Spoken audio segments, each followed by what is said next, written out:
Alright, welcome back, and for tradition's sake, DT is alright with me. DT is alright. Oh yeah. Now, if you haven't watched part 1 of this episode yet, go and click on that one now. It's a bit of an introduction into this second half, so it's pretty important. And if you clicked on part 2 before part 1, you're stupid. We actually forgot to do this a couple of times, so people called us wise and you were spot on. We need to name the rest of our 2007 AFL DT of the year. Let's have a crack at the centre line now. Let's look there. On the wing, we have from Geelong, we have Joel Corey. He's been an absolute jet, as I found out last week. He's one of the top 2 high scorers. Oh, you did. Our moneymaker there has to be Matt Prentice. Legend. He's Pretty boy. Dane Swan, he's our jet on the wing. In our rucks, our ruckman on the ground is the big Cox. Of course, he has to be there. And his on ballers going with him. Kane Corns and Bobber Bartel. Awesome Bartel. Although these 2 weeks, bad time to... Okay, moving into the half forward line now. On the flank, we've got Paul Chapman. He's been averaging about 101 this year, going very well. Centre half forward, Nick Riewoldt, averaging 98. On the other flank, we've got Chad Corns, averaging 103. In the forward pocket, Gary Ablett, averaging about 99-ish. How's he for a forward pocket? Full forward BJ, I've got him down here. Everyone loves a good BJ, especially when he's scoring you 100 points a week. Yeah. Oh, I love BJs. And Steve Johnson in the other forward pocket. He's our money maker. He's done a great job ever since he got off the piss. Yeah. Okay. I've got a couple of people to name on the bench here. We've already named Big Justin Fletcher. Have we named halves? We haven't, have we? Brent Harvey, way to pull yourself together this year and dominate again. Good little nugget. You're an awesome little fella. Jeff White backing up Coxie in the ruck, pretty much because there's nowhere else. You wouldn't play him on your ground. You just let Cox play the whole game. White's the last few weeks.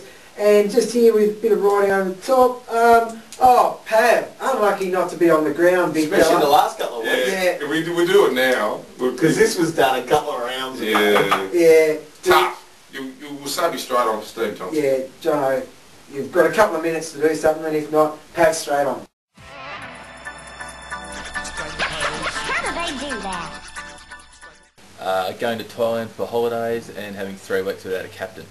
Recruited Pressure G, came over and he's disgraced. Didn't score over 31, didn't score under 29. Absolute disgrace. The kid in the members stand at the Telstra Dome for St Kilda, he was obviously a supporter if he's a member. Cooney kicked a massive goal in the crucial time of the game. The kid just gave it the big U beauty, standing up. Crowd absolutely berated him. He just swung around and said, "He's my DT captain." And they just went, "Oh, fair enough then." At the start of the year I could have picked Barry Hall, who I might add was the vice-captain of the All-Australian team last year, or I could have picked Matthew Pavlich.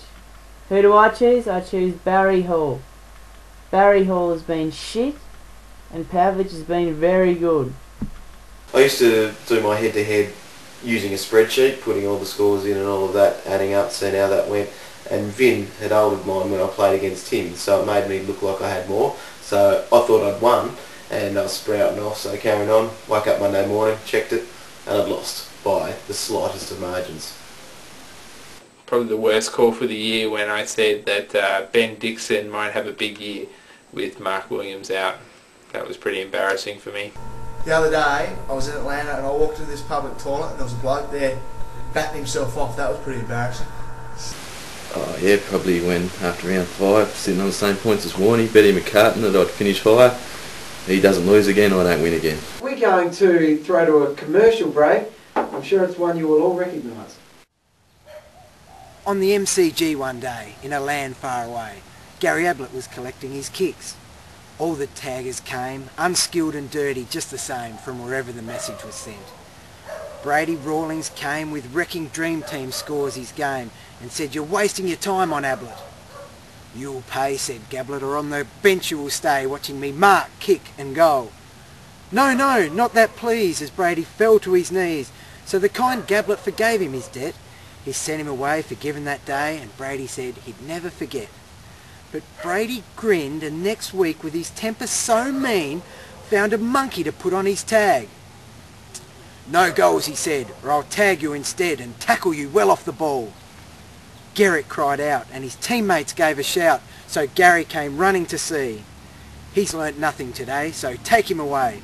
Let poor little Fraser run free."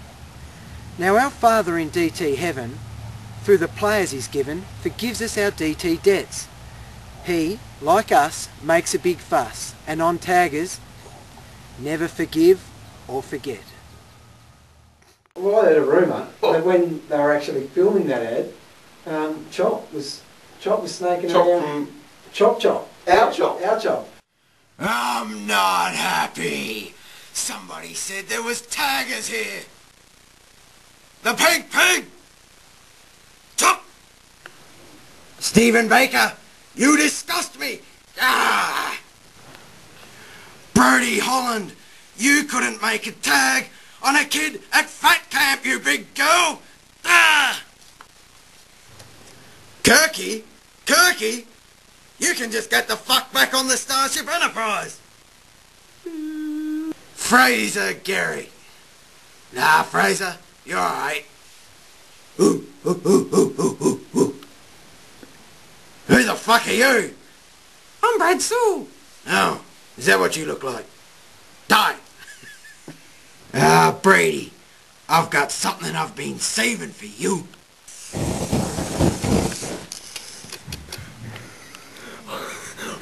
Just like your mate Simpson. You're running hot for once. Apparently Chop likes a bit of burnt roux. Barbecued roux. I would say so. Just quietly though, who was that Hawthorn guy? Favourite DT talk was at the party. Harlem Globetrotters, loved it, and Wardy's prank phone call, classic. I liked the boys in the tutu, that was a highlight. DT talk segment, Bocky! Bok dog, of course. Has to be Chop, and all his great chops. The pink pig. I love that one with the Geelong. Cameron Wing. It'd have to be the chopping block. 1980s Heritage Round throwback thing that they did. Definitely Chopper's Chop. What makes me constantly laugh is that phone call. That woman, she was brilliant. Shock treatment. Easily Chop's chopping block. That guy cracks me up every week. He's hilarious. Australia says no. It's got to be Chop's chopping block. Probably Jonathan Brown versus Carlton, and the function, street talk at the function. Brought back a few nice memories for us DT. You guys going to be right. I don't do. Oh, with appropriate timing, but yeah. Can't wait another 5 minutes? No. Nature calls, mate. Nature couples. So what about that pink pig one? That was quality. That was just hearing that song again. Yeah, little. Pink pig! What? What the hell are you doing here? Oh, look at who we've got here! Your seat's warm too, old man. DT left it. Did he? He's warm. He's having a leak at the He's moment. a good kid. Awesome. I've got a couple of questions for you while you're here. That good Okay. chop, fancy. This is real chop. Like a celebrity. You got your axe? See how many people had him as the favourite segment. They love you. Oh, you know, it's just, it's humbling, you know. That's great. I watch it every week. You know, there's a lot of good stuff, boys. There is, thanks. Yeah. Who's your favourite chop this year? Oh, it'd have to be that. Hey! Fraser, you disgusting man! He responded. He kicked 8. Do I look like I care? Who do you regret chopping? No one! I love chopping people because they suck! Well, Chop, this is a G-rated program and you've pushed us up to PG in about 2 seconds. So Oh, we'll get stuck! I just wouldn't mind if Dickheads! left it for PT. Oh, what a champion. I love him, but I'm borderline scared. Don't have to knock, man. You just left the room. I wasn't sure if you likes were getting all intimate and stuff. I don't know. You crank. Righto. Well, It's better anyway. well, I think that's just about it for the show, isn't it? We will be back next week for a very hungover Mad Monday episode. Good luck if you're in the final. Yeah!